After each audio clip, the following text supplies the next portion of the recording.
ਸਤਨਾਮ ਸ਼੍ਰੀ ਵਾਹਿਗੁਰੂ ਸਾਹਿਬ ਜੀ। ਇੱਕ ਓੰਕਾਰ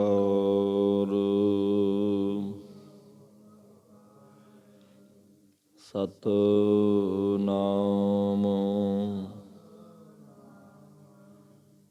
ਕਰਤਾ ਪੁਰਖ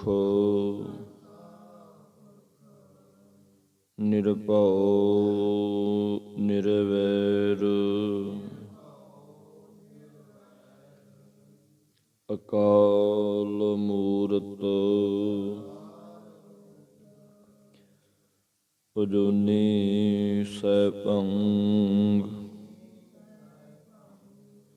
ਗੁਰ ਪ੍ਰਸਾਦ ਜਪ ਆਦਿ ਸਚ ਜੁਗਾਦ ਸਚ ਹੈ ਭੀ ਸਚ ਨਾਨਕ ਹੋਸੀ ਭੀ ਸਚ।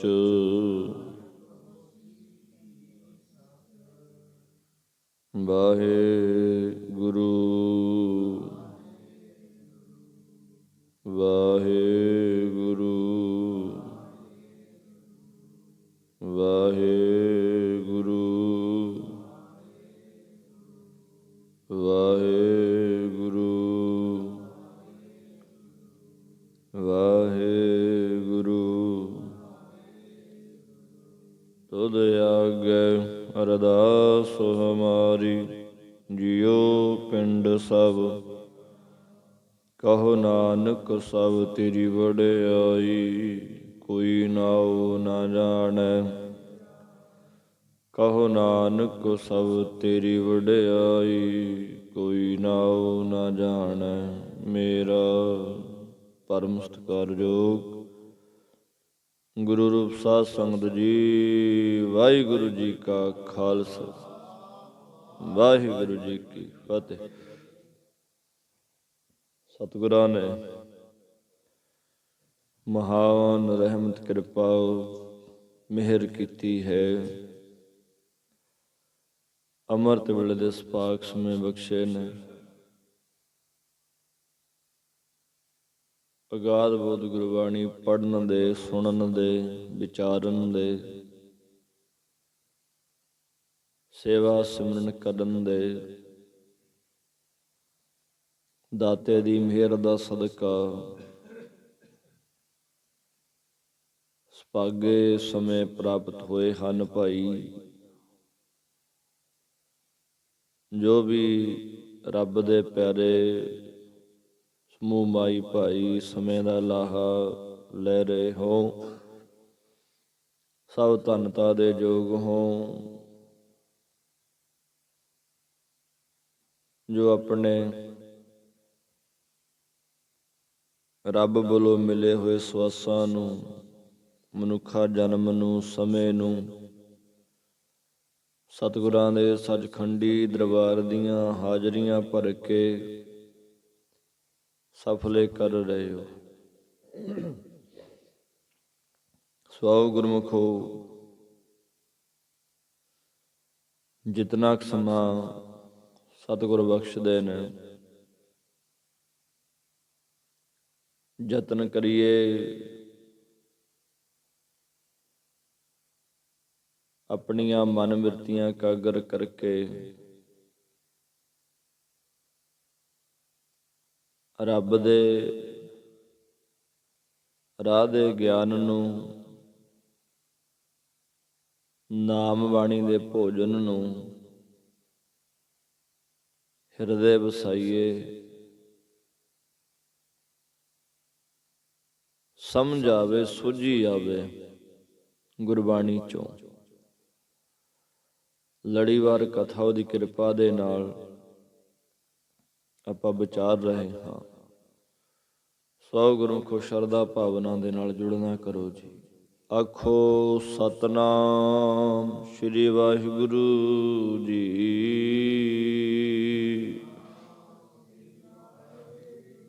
ਸ੍ਰੀ ਰਾਗ ਮਹੱਲਾ ਪੰਜਵਾ।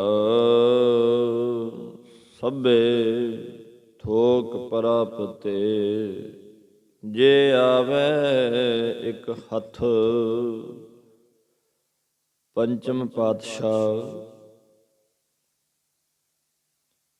ਸਿੱਧਾਂ ਦੇ ਸਿਰਤਾਜ ਸਾਹਿਬ ਸ੍ਰੀ ਗੁਰੂ ਅਰਜਨ ਦੇਵ ਮਹਾਰਾਜ ਆਪਣੀ ਪਾਵਨ ਪਵਿੱਤਰ ਰਸਨਾ ਤੋਂ ਬਚਨ ਉਚਾਰ ਰਹੇ ਨੇ, ਬਖਸ਼ਿਸ਼ ਕਰਦੇ ਨੇ ਕਿ ਭਾਈ ਸਭੇ ਥੋਕ ਪ੍ਰਾਪਤੇ ਜੇ ਆਵੇ ਇੱਕ ਹੱਥ। ਜੇਕਰ ਕਹਿੰਦੇ ਇੱਕ ਅਵੈਖ ਰੂਪ ਪਰਮਾਤਮਾ ਦਾ ਨਾਮ ਮਨ ਰੂਪੀ ਹੱਥ ਵਿੱਚ ਆ ਜਾਵੇ ਤਾਂ ਸਾਰੇ ਧਰਮ, ਅਰਥ, ਕਾਮ, ਮੋਖ, ਥੋਕ ਕੀਏ ਪਦਾਰਥ, ਸਭ ਵਸਤੂਆਂ, ਸਭ ਪਦਾਰਥ ਪ੍ਰਾਪਤ ਹੋ ਜਾਂਦੇ ਨੇ। ਭਾਵ ਇੱਕ ਪਰਮਾਤਮਾ ਦੀ ਪ੍ਰਾਪਤੀ ਕਰਨ ਨਾਲ ਲੋਕ ਪਰਲੋਕ ਦੇ ਸਾਰੇ ਪਦਾਰਥ ਤੇ ਸੁਖ ਪ੍ਰਾਪਤ ਹੋ ਜਾਂਦੇ ਨੇ। ਜਿਵੇਂ ਧਰੂ ਭਗਤ ਹੋਏ, ਹੋਰ ਬੇਅੰਤ ਨੇ ਉਹਦੇ ਵਰਗੇ, ਜਿਨ੍ਹਾਂ ਨੇ ਰੱਬ ਦੀ ਬੰਦਗੀ ਦੇ ਵਿੱਚੋਂ ਪਦਾਰਥ ਪ੍ਰਾਪਤ ਕੀਤੇ ਨੇ। ਤੇ ਅਗਲੀ ਬੇਨਤੀ ਸੁਣੋ। ਹੁਣ ਕਈ ਸੋਚਦੇ ਨੇ ਵੀ ਫਲਾਣੇ ਨੇ ਬੰਦਗੀ ਨਹੀਂ ਕੀਤੀ, ਉਹਦੇ ਕੋਲ ਬੇਅੰਤ ਦੌਲਤ ਹੈ, ਬੇਅੰਤ ਧਨ ਹੈ, ਬੜਾ ਕੁਛ ਹੈ, ਵੀ ਲੋੜ ਕੀ ਆ? ਬੜਾ ਕੁਛ ਮਿਲਿਆ ਹੋਇਆ, ਕਦੇ ਰੱਬ ਰੱਬ ਨੇ ਕੀਤਾ। ਪਦਾਰਥ ਬੇਅੰਤ ਨੇ, ਬੜੀ ਜਾਇਦਾਦ ਹੈ। ਸੋਚਦਾ ਬੰਦਾ, ਉਹ ਜਿਹੜੇ ਨੇ ਉਹ ਨੇ ਦਵੈਸ਼ ਵਾਲੇ। ਬੰਦਗੀ ਤੋਂ ਬਿਨਾਂ ਮਿਲੇ ਹੋਏ ਪਦਾਰਥ ਜਿਹੜੇ ਨੇ ਉਹਦੇ ਵਿੱਚ ਪ੍ਰੇਮੀਓ ਦੁਸ਼ਮਣੀ ਪੈਦਾ ਹੁੰਦੀ ਆ। ਉਹਦੇ ਵਿੱਚ ਡਰ ਹੁੰਦਾ ਹੈ। ਪਰ ਇੱਕ ਪ੍ਰਮਾਤਮਾ ਦਾ ਨਾਮ ਹੈ ਜਿਹਦੇ ਨਾਲ ਅਦਵੈਤ ਹੋਏਗਾ ਸਭ ਕੁਝ।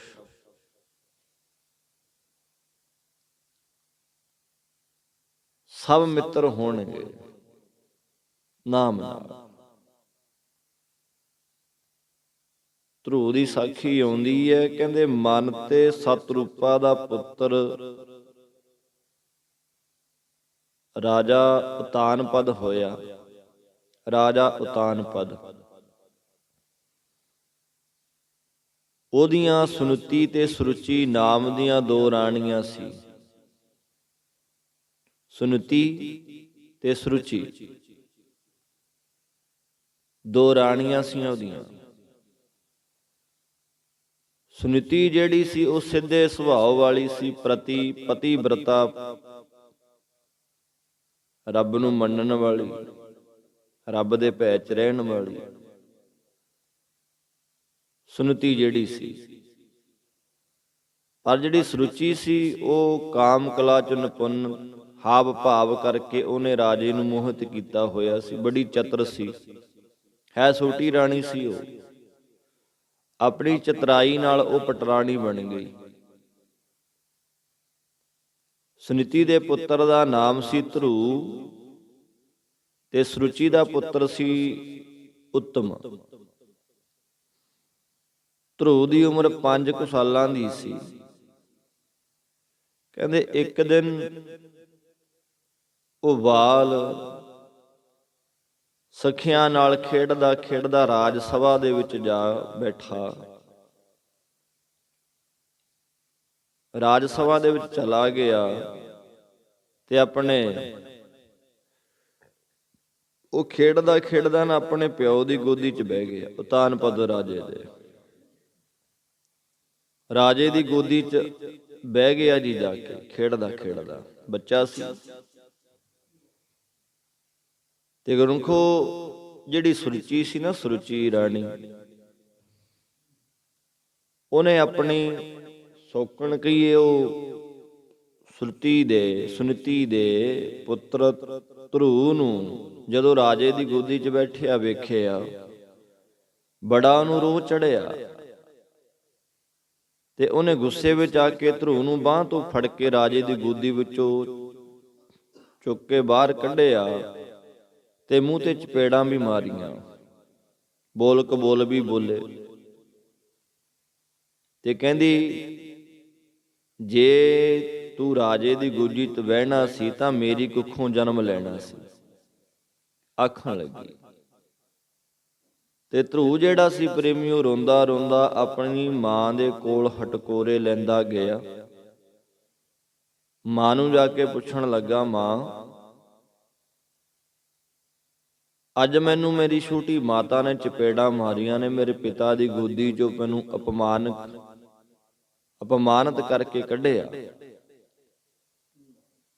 ਤੂੰ ਸੱਚ ਦੱਸ, ਤੂੰ ਮੇਰੇ ਰਾਜੇ ਪਿਤਾ ਦੀ ਰਾਣੀ ਹੈ ਜਾਂ ਗੋਲੀ ਹੈ? ਤੇ ਜਦੋਂ ਇਹ ਬਚਨ ਸੁਣੇ, ਸੁਨੀਤੀ ਰਾਣੀ ਨੇ ਹੌਕਾ ਭਰਿਆ। ਉਹਨੇ ਸਾਹ ਭਰ ਕੇ ਆਖਿਆ, ਪੁੱਤਰਾ, ਹਾਂ ਤਾਂ ਮੈਂ ਰਾਣੀ, ਪਰ ਮੈਂ ਪਿਛਲੇ ਜਨਮਾਂ 'ਚ ਪਰਮਾਤਮਾ ਦੀ ਭਗਤੀ ਨਹੀਂ ਕੀਤੀ, ਇਸ ਕਰਕੇ ਮੇਰਾ ਤੇ ਤੇਰਾ ਅਪਮਾਨ ਹੁੰਦਾ ਹੈ। ਸਾਰੇ ਹੱਕ ਤੇਰੇ ਪਿਤਾ ਜੀ ਨੇ ਉੱਤਮ ਦੀ ਮਾਤਾ ਨੂੰ, ਸੁਰੂਚੀ ਨੂੰ ਬਖਸ਼ੇ ਹੋਏ ਨੇ। ਫਿਰ ਉਹਨੇ ਪੁੱਛਿਆ, ਮਾਤਾ ਮੈਨੂੰ ਦੱਸ, ਮੈਂ ਕੀ ਕਰਾਂ ਜਿਹਦੇ ਨਾਲ ਮੈਨੂੰ ਤੇ ਤੁਹਾਨੂੰ ਆਪਣੇ ਅਧਿਕਾਰ ਮਿਲ ਸਕਣ? ਉਹਦੀ ਮਾਤਾ ਨੇ ਆਖਿਆ, ਪੁੱਤਰਾ, ਇੱਕ ਹੀ ਹੱਲ ਹੈ, ਪਰਮਾਤਮਾ ਦੀ ਬੰਦਗੀ, ਜਿਸ ਨਾਲ ਸਾਰੇ ਸੁੱਖ ਅਧਿਕਾਰ ਪ੍ਰਾਪਤ ਹੋ ਜਾਂਦੇ ਨੇ। ਇਸ ਕਰਕੇ ਤੂੰ ਬਾਹਰ ਜਾ ਕੇ ਜੰਗਲਾਂ 'ਚ ਜਾ ਕੇ ਰੱਬ ਦੀ ਭਗਤੀ ਕਰ। ਤੇ ਮਾਤਾ ਦੀ ਗੱਲ ਸੁਣ ਕੇ ਗੁਰਮੁਖੋ ਧਰੂ ਜਿਹੜਾ ਸੀ ਤੁਰ ਪਿਆ ਤਪ ਕਰਨ ਦੇ ਲਈ ਜੰਗਲਾਂ ਨੂੰ। ਉਹ ਪਹਿਲੀ ਰਾਤ ਆਪਣੇ ਪਿਤਾ ਦੇ ਬਾਗ 'ਚ ਨਗਰ ਤੋਂ ਬਾਹਰ ਰਿਹਾ, ਉੱਥੇ ਰਾਤ ਕੱਟੀ ਉਹਨੇ। ਉੱਥੇ ਉਹਨੂੰ 7 ਰਿਸ਼ੀ ਮਿਲੇ, ਅਸ਼ੀਰਵਾਦ ਦਿੱਤਾ। ਫਿਰ ਅਗਲੇ ਦਿਨ ਕਹਿੰਦੇ ਜੰਗਲਾਂ ਵੱਲ ਤੁਰ ਪਿਆ। ਰਸਤੇ 'ਚ ਨਾਰਦ ਮੁਨੀ ਮਿਲਿਆ। ਉਹਨੇ ਧਰੂ ਨੂੰ ਜੰਗਲਾਂ ਦੇ ਦੁੱਖ ਦੱਸ ਕੇ ਕਿ ਬੜੀਆਂ ਤਕਲੀਫਾਂ ਨੇ, ਸ਼ੇਰ ਬਘੇੜੇ ਫਿਰਦੇ ਨੇ, ਸੱਪ ਫਿਰਦੇ ਨੇ, ਤੈਨੂੰ ਖਾ ਜਾਣਗੇ, ਉਹਨੂੰ ਵਾਪਸ ਮੋੜਨ ਦਾ ਯਤਨ ਕੀਤਾ ਨਾਰਦ ਮੁਨੀ ਨੇ। ਪਰ ਉਹ ਹਠੀ ਸੀ ਜੀ, ਘਰੋਂ ਮਨ ਬਣਾ ਕੇ ਤੁਰਿਆ ਸੀ, ਮੁੜਿਆ ਨਹੀਂ। ਨਾਰਦ ਨੇ ਵੇਖਿਆ ਕਿ ਇਹ ਬਾਲ ਹਠ ਪੂਰਨ ਹੈ। ਨੀਤੀ ਵੀ ਕਹਿੰਦੀ ਹੈ, ਰਾਜਾ ਬਾਲਕ ਇਸਤਰੀ ਤਿੰਨੋਂ ਹਟ ਕੀ ਖਾਨ। ਜੇ ਹਠ ਨੀਤੀ ਸ਼ਾਸਤਰ ਜਿਹੜਾ ਕਹਿੰਦਾ ਹੈ, ਜਿੱਥੇ ਕਿਸੇ ਦੀ ਕੋਈ ਕੁੰਡੀ ਅੜ ਗਈ ਰਾਜੇ ਨੇ ਜਿਹੜਾ ਕਰਨਾ ਕਰੇਗਾ। ਬੱਚੇ ਨੇ ਜਿਹੜੀ ਜਿੱਦ ਫੜ ਲਈ ਉਹ ਪੂਰੀ ਕਰਕੇ ਰਹੂ। ਇਸੇ ਤਰ੍ਹਾਂ ਇਸਤਰੀ ਜਿਹੜੀ ਫਿਰ ਮਨ ਵਿੱਚ ਗੱਲ ਆ ਗਈ ਉਹਨੇ ਪੂਰੀ ਕਰਨੀ ਹੈ। ਰਾਜਾ ਬਾਲਕ ਇਸਤਰੀ ਤਿੰਨੋਂ ਹਟ ਕੀ ਖਾਨ, ਆਪਣੇ ਹਟ ਤੇ ਨਾ ਟਲੈ ਜਾਨਤ ਸਗਲ ਜਹਾਨ, ਪਤਾ ਸਭ ਨੂੰ ਹੈ ਕਿ ਫਿਰ ਪਿੱਛੇ ਨਹੀਂ ਹਟਦੇ। ਧਰੂ ਦਾ ਹੱਠ ਤੇ ਪੱਕਾ ਨਿਸ਼ਚਾ ਵੇਖ ਕੇ ਨਾਰਦ ਮੁਨੀ ਨੇ ਫਿਰ ਉਹਨੂੰ 12 ਅੱਖਰਾਂ ਵਾਲਾ ਕਹਿੰਦੇ ਮੰਤਰ ਓਮ ਨਮੋ ਭਗਵਤੇ ਵਾਸੁਦੇਵਾਏ ਦੇ ਦਿੱਤਾ। ਧਰੂ ਨੇ ਜੰਗਲ 'ਚ ਬਹਿ ਕੇ ਪ੍ਰਮਾਤਮਾ ਦੀ ਭਗਤੀ ਕਰਨੀ ਸ਼ੁਰੂ ਕਰ ਦਿੱਤੀ। ਫਿਰ ਉਧਰੋਂ ਰਾਜੇ ਨੂੰ ਉਹਦੇ ਮੰਤਰੀਆਂ ਸੰਤਰੀਆਂ ਨੇ ਮਿਹਣੇ ਮਾਣੇ, ਉਹ ਰਾਜੇ ਆ ਤੇਰਾ ਪੁੱਤ ਜੰਗਲਾਂ 'ਚ ਜਾ ਕੇ ਭਗਤੀ ਕਰਨ ਲੱਗ ਗਿਆ, ਤੁਸੀਂ ਉਹਦੇ ਨਾਲ ਵਿਤਕਰਾ ਕਰਦੇ ਹੋ, ਵਾਪਸ ਲਿਆ ਉਹਨੂੰ, ਲੋਕਾਂ ਨੇ ਕੀ ਕਹਿਣਾ। ਫਿਰ ਰਾਜੇ ਨੂੰ ਜਦੋਂ ਖਬਰ ਮਿਲੀ, ਮਿਹਣੇ ਵੱਜੇ ਲੋਕਾਂ ਦੇ, ਭੇਜਿਆ ਵਜ਼ੀਰਾਂ ਨੂੰ ਕਿ ਧਰੂ ਵਾਪਸ ਆ ਜਾ, ਤੇਰੇ ਪਿਓ ਨੇ ਅੱਧਾ ਰਾਜ ਤੈਨੂੰ ਦੇਤਾ, ਵੀ ਅੱਧਾ ਰਾਜ ਤੈਨੂੰ ਦੇ ਦੇਣਾ, ਤੇਰੇ ਪਿਓ ਨੇ, ਵਾਪਸ ਆ ਜਾ, ਜੰਗਲਾਂ 'ਚ ਨਾ ਰਹਿ। ਧਰੂ ਸੋਚਦਾ ਵੀ ਜੇ ਹੁਣ ਬੰਦਗੀ ਕਰਨ ਲੱਗੀ ਅੱਧਾ ਰਾਜ ਆਉਂਦਾ ਹੈ, ਅਜੇ ਤਾਂ ਬੰਦਗੀ ਸ਼ੁਰੂ ਕੀਤੀ ਹੈ, ਭਗਤੀ ਸ਼ੁਰੂ ਕੀਤੀ ਹੈ, ਅੱਧਾ ਰਾਜ ਆਉਂਦਾ ਹੁਣੇ, ਅੱਗੇ ਕੀ ਕੁਛ ਹੋਣਾ। ਉਹਨੇ ਜਾਣ ਤੋਂ ਇਨਕਾਰ ਕਰ ਦਿੱਤਾ ਜੀ। ਫਿਰ ਰਾਜਾ ਆਪ ਵੀ ਗਿਆ ਲੈਣ ਵਾਸਤੇ। ਉਤਾਨਪਦ ਰਾਜਾ ਜਿਹੜਾ ਸੀ, ਆਪਣੇ ਪੁੱਤ ਨੂੰ ਧਰੂ ਨੂੰ ਲੈਣ ਗਿਆ ਜੰਗਲ 'ਚ, ਉਹ ਨਾ ਗਿਆ ਜੀ ਵਾਪਸ। ਧਰੂ ਨੇ ਬੜਾ ਕਠਿਨ ਤਪ ਕੀਤਾ, ਇੰਦਰ ਦੁਆਰਾ ਭੇਜੇ ਗਏ ਮਾਇਆ ਦੇ ਮਗ ਰਾਖਸ਼ਾਂ ਨੇ ਭਗਤੀ 'ਚ ਵਿਘਨ ਪਾਉਣਾ ਕੀਤਾ। ਧਰੂ ਨੇ ਅੱਖੀਂ ਨਾ ਖੋਲੀਆਂ, ਬੈਠਿਆ ਰਿਹਾ। ਧਰੂ ਦੀ ਭਗਤੀ ਪੂਰੀ ਹੋਈ, ਪ੍ਰਮਾਤਮਾ ਖੁਸ਼ ਹੋਏ, ਸਾਹਮਣੇ ਆ ਗਏ ਜੀ, ਪ੍ਰਗਟ ਹੋ ਗਏ ਪਰਮੇਸ਼ਰ। ਧਰੂ ਨੇ ਫਿਰ ਵੀ ਅੱਖਾਂ ਨਾ ਖੋਲੀਆਂ, ਕਿਉਂਕਿ ਉਹਨੇ ਆਪਣੇ ਹਿਰਦੇ ਦੇ ਵਿੱਚ ਰੱਬ ਦੀ ਮੂਰਤ ਬਣਾ ਲਈ। ਅੱਜ ਵਾਂਗੂ ਬਗਲ ਸਮਾਧੀ ਨਹੀਂ ਉਹਨੇ ਲਈ। ਉਮਰ 5 ਸਾਲਾਂ ਦੀ, 5 ਸਾਲਾਂ ਦੀ ਉਮਰ 'ਚ ਬੰਦਗੀ ਕਰਨ ਲੱਗੇ ਆ। ਕਿੰਨੀ ਉੱਚੀ ਸੁੱਚੀ ਆਤਮਾ ਹੋਏਗੀ। ਅੰਦਰ ਸਰੂਪ ਬਣਾਇਆ ਪਰਮਾਤਮਾ ਦਾ। ਇੱਕ ਆਧਾਰ ਹੁੰਦਾ ਹੈ, ਇੱਕ ਆਸਰਾ ਜਿਹਾ ਲਿਆ ਹੁੰਦਾ ਹੈ, ਭਾਵ ਕਿ ਰੱਬ ਪਰਮਾਤਮਾ ਇਦਾਂ ਦੇ ਨੇ, ਰੱਬ ਇਦਾਂ ਦਾ। ਰੱਬ ਦੇ ਆਉਣ ਤੇ ਵੀ ਉਹਨੇ ਅੱਖਾਂ ਨਾ ਖੋਲੀਆਂ।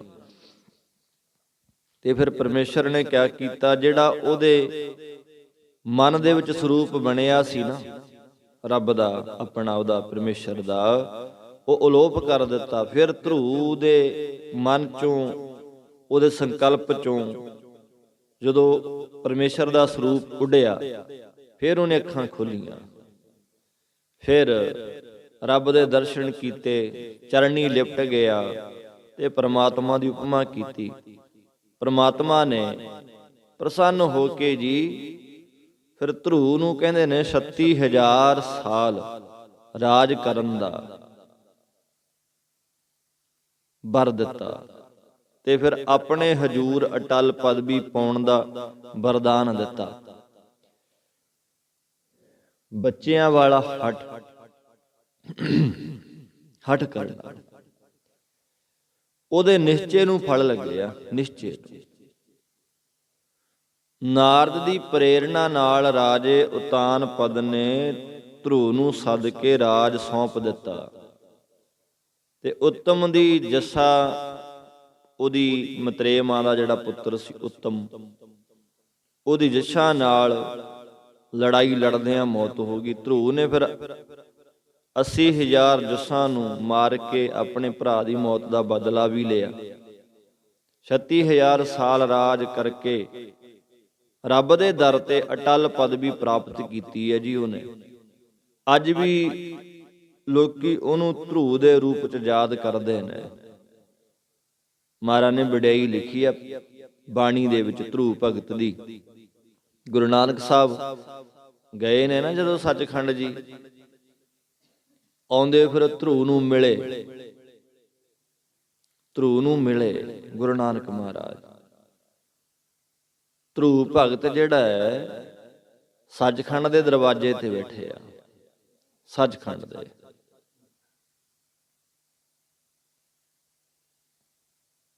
ਜਦੋਂ ਗੁਰੂ ਨਾਨਕ ਸਾਹਿਬ ਪ੍ਰਮਾਤਮਾ ਦੇ ਕੋਲੋਂ ਆਏ ਨੇ, ਸੰਸਾਰ ਨੂੰ ਤਾਰਨ ਵਾਸਤੇ ਉਪਦੇਸ਼ ਲੈ ਕੇ ਰੱਬ ਤੋਂ, ਰਸਤੇ ਵਿੱਚ ਧਰੂਵ ਮਿਲਿਆ ਤੇ ਨਮਸਕਾਰ ਕੀਤੀ ਗੁਰੂ ਨਾਨਕ ਸਾਹਿਬ ਦੇ ਚਰਨਾਂ ਤੇ। ਤੁਸੀਂ ਧੰਨ ਹੋ, ਰੱਬ ਦੇ ਦਰਸ਼ਨ ਕਰਕੇ ਆਏ ਹੋ।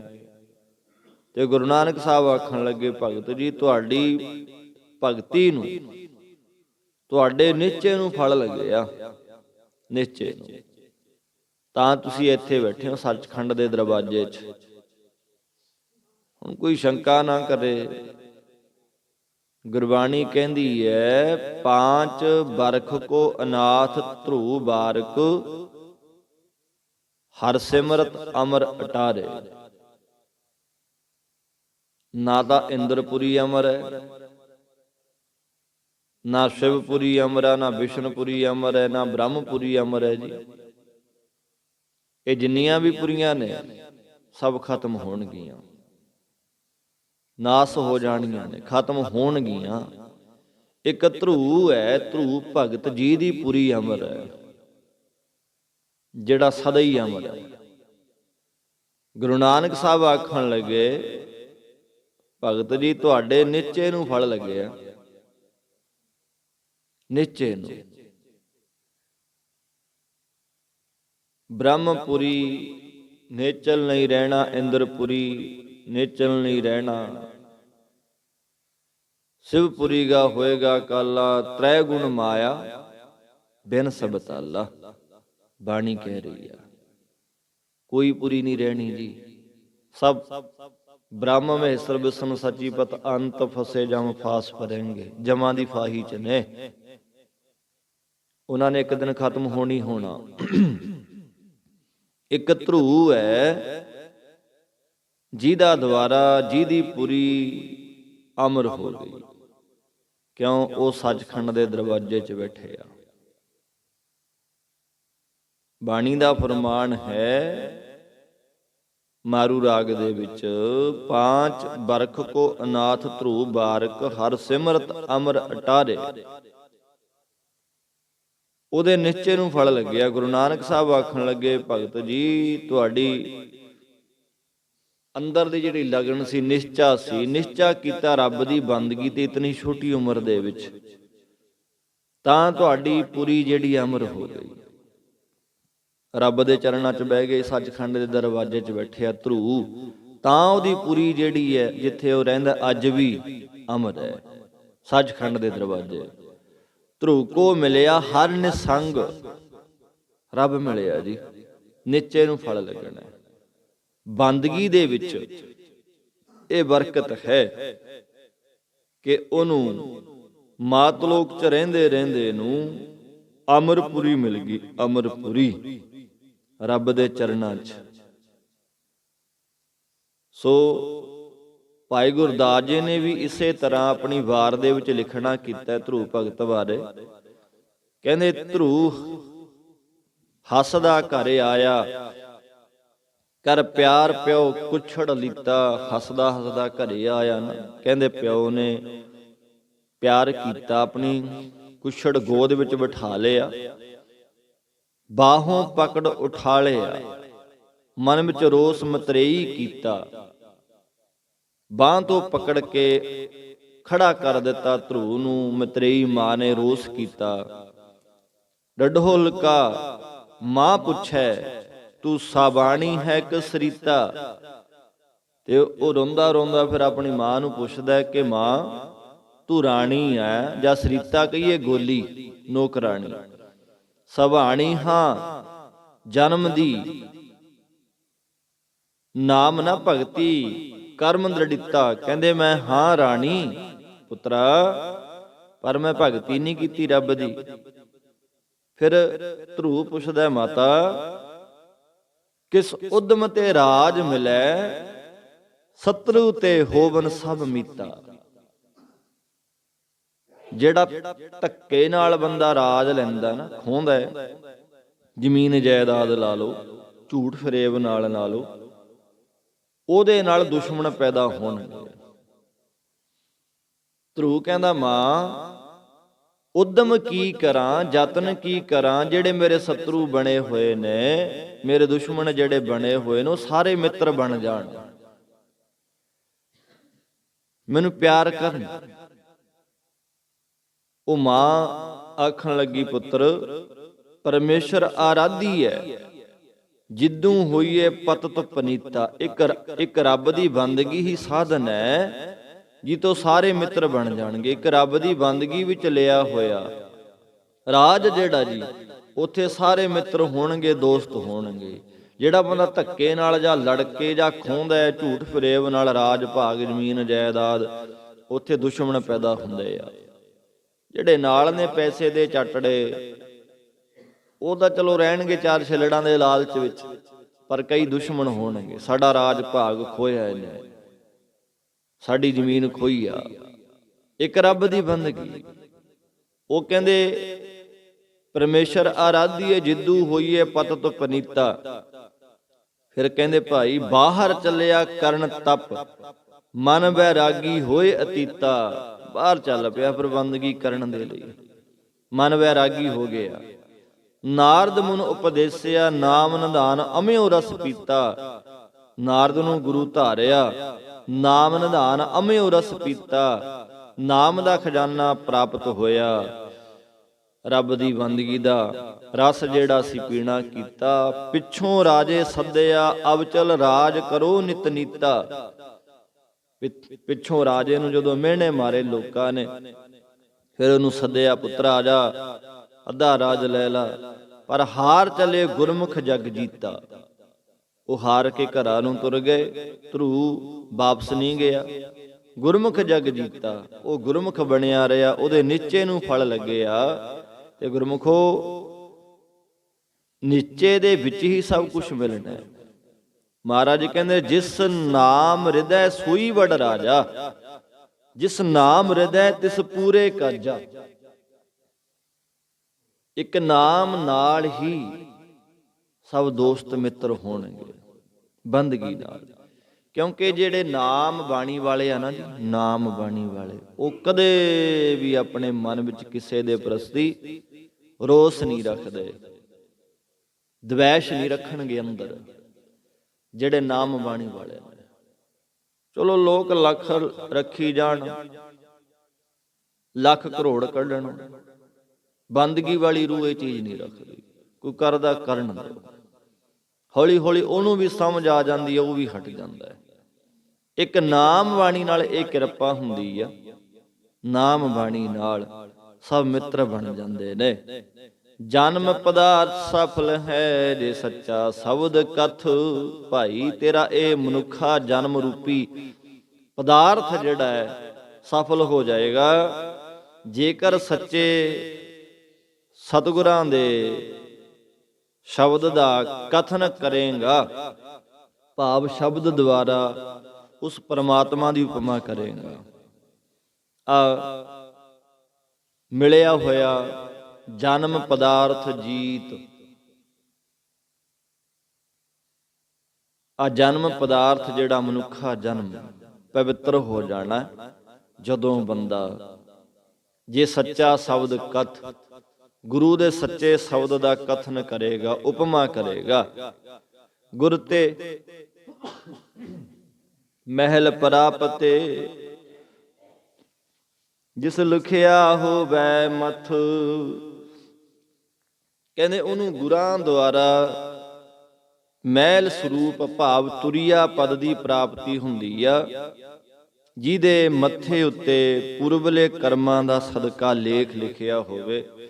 ਜਿਹਨੇ ਗੁਰੂ ਸਾਹਿਬ ਦੀ ਬੰਦਗੀ ਕੀਤੀ, ਉਪਾਸਨਾ ਕੀਤੀ, ਸਾਧਨਾ ਕੀਤੀ, ਗੁਰੂ ਦੇ ਉਪਦੇਸ਼ ਨੂੰ ਮੰਥਨ ਕਰਕੇ ਹਿਰਦੇ ਰੂਪੀ ਕਾਗਜ਼ ਉੱਤੇ ਲਿਖਣਾ ਕੀਤਾ ਹੈ। ਜਿਹਨੇ ਗੁਰੂ ਦੇ ਉਪਦੇਸ਼ ਨੂੰ ਅੰਦਰ ਧਾਰ ਲਿਆ ਜੀ, ਚਿੰਤਨ ਕੀਤਾ ਸ਼ਬਦ ਦਾ, ਉਹਨਾਂ ਨੇ ਉਹ ਪ੍ਰਮਾਤਮਾ ਨੂੰ ਪਾ ਲਿਆ। ਭਾਵ ਨਿਸ਼ਚੇ ਦੇ ਨਾਲ ਹੀ ਸਭ ਕੁਝ ਮਿਲਣਾ ਹੈ। ਇੱਕ ਬੰਦਗੀ ਹੈ ਜਿਹਦੇ ਨਾਲ ਸਭ ਮਿੱਤਰ ਹੋ ਜਾਣਗੇ। ਨਹੀਂ ਫਿਰ ਜੇ ਇੱਕ ਸੱਜਣ ਸਭ ਸੱਜਣਾ, ਇੱਕ ਬੈਰੀ ਸਭ ਬਾਦ। ਜੇ ਰੱਬ ਦਾ ਨਾਮ ਸੱਜਣਾ ਨਾ ਜੀ, ਅਸੀਂ ਰੱਬ ਦੇ ਨਾਮ ਨੂੰ ਆਪਣਾ ਬਣਾ ਲਿਆ ਤਾਂ ਸਭ ਸੱਜਣ ਹੋ ਜਾਣਗੇ। ਇੱਕ ਬੈਰੀ ਸਭ ਬਾਦ। ਜੇ ਅਸੀਂ ਨਾਮ ਦੇ ਨਾਲ ਹੀ, ਬਾਣੀ ਦੇ ਨਾਲ ਹੀ ਵਿਰੋਧਤਾ ਕਰ ਲਈ, ਕਦੇ ਜਪਿਆ ਹੀ ਨਹੀਂ, ਵਿਰੋਧਤਾ ਹੀ ਹੈ। ਹੋਵੇ ਨਾਵੇ ਨਾਲ ਵਿਰੋਧ ਹੈ, ਦੋਏ ਨਾ ਵਸੇ ਇਕ ਠਾਏ। ਮੈਂ ਕਰਦਾ ਫਿਰਦਾ ਬੰਦਾ ਹੰਕਾਰ ਦੇ ਵਿੱਚ ਮਸਤ ਹੈ, ਉੱਥੇ ਕਹਿੰਦੇ ਫਿਰ ਦੋਏ ਨਹੀਂ ਹੁੰਦੇ। ਜਿਨ੍ਹਾਂ ਨੇ ਨਾਮ ਜਪਿਆ, ਰੱਬ ਨੂੰ, ਪਰਮੇਸ਼ਰ ਨੂੰ ਮਿੱਤਰ ਬਣਾ ਲਿਆ, ਹਮਰੋ ਕਰਤਾ ਰਾਮ ਸਨੇਹੀ, ਕੋਈ ਜਾਣੇ ਕਬ ਨਹੀਂ ਹਾਂ ਜਗ ਮੀਤ, ਕੋਈ ਬੁਝਦਾ ਅਸਲੀ ਮਿੱਤਰ ਕੌਣ ਹੈ। ਜਿਹਨੇ ਬਣਾ ਲਿਆ ਰੱਬ ਨੂੰ, ਪ੍ਰਮਾਤਮਾ ਦੇ ਨਾਮ ਨੂੰ ਆਪਣਾ ਮਿੱਤਰ, ਸਭ ਮਿੱਤਰ ਨੇ। ਇੱਥੇ ਸਾਡੀ ਇੱਕ ਦੇ ਨਾਲ, ਕਿਸੇ ਦੇ ਨਾਲ ਵਿਗੜ ਜਾਏ, ਪਰਿਵਾਰ ਨਾਲ, ਇੱਕ ਦੂਜੇ ਦਾ ਸਾਰਾ ਪਰਿਵਾਰ ਆਪਣੇ ਆਪ ਦੁਸ਼ਮਣ ਹੋ ਜਾਂਦਾ। ਲੜਦੇ ਤਾਂ ਦੋ ਜਣੇ ਹੁੰਦੇ ਆ, ਦੋ ਜਣੇ ਲੜਦੇ ਹੁੰਦੇ ਆ, ਸਾਰੇ ਟੱਬਰ ਤਾਂ ਇੱਕ ਆਪਸ ਦੇ ਵਿੱਚ ਲੜਦੇ ਨਹੀਂ ਵੀ ਜੰਗ ਹੁੰਦਾ ਹੈ। ਦੋ ਪਰਿਵਾਰਾਂ ਦੇ ਦੋ ਮੈਂਬਰਾਂ ਦੀ ਲੜਾਈ ਹੁੰਦੀ ਹੈ, ਕਿਤੇ ਦੂਜੇ ਬੋਲਣੋਂ ਹਟ ਜਾਂਦੇ ਆ। ਭਾਵ ਫਿਰ ਪੀੜ੍ਹੀਆਂ ਤੱਕ ਚੱਲਦੀ ਹੈ ਦੁਸ਼ਮਣੀ ਜਿਹੜੀ ਹੈ। ਦੋ ਪਰਿਵਾਰਾਂ ਦੇ ਦੋ ਮੈਂਬਰ ਮਿਲੇ, ਜੁੜੇ, ਮਿੱਤਰ ਬਣੇ, ਨੇੜਤਾ ਬਣੀ, ਇੱਕ ਦੂਜਾ ਜਿਹੜਾ ਸਾਰਾ ਪਰਿਵਾਰ ਉਹ ਆਪਣੇ ਆਪ ਹੀ ਮਿੱਤਰ ਬਣ ਜਾਂਦਾ।